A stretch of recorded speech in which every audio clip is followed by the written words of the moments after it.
беше какво виждаш на екрана, Райан. Буквата А. Грешно. Верният отговор е червен цвят.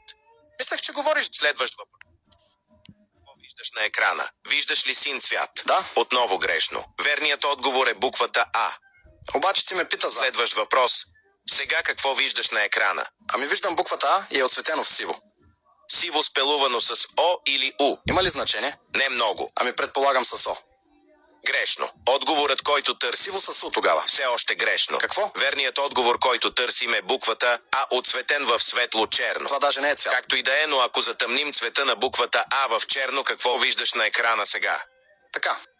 Ти каза, че това е черен цвят. Точно така. Нищо не е променено от миналата снимка. Ами да. Тогава отговорът трябва да е буквата А, отцветена в черно. Райан, това е абсолютно грешно. Как? Верният отговор е 90 градуса завъртяна недовършена рисунка на Пак-ман ядящ тик-так бомбонче. Следващ и финален въпрос. Каква буква виждаш на екрана сега? Каква буква? Да. И цвета няма значение. Ами да. И отговорът не е нещо като недовършена рисунка на Пакмана ми, е буква от азбуката. Това е вярно. Добре, ще го направя. Трябва да е буквата А. Грешно. Абе как бе? Верният отговор е много заумната буква Б.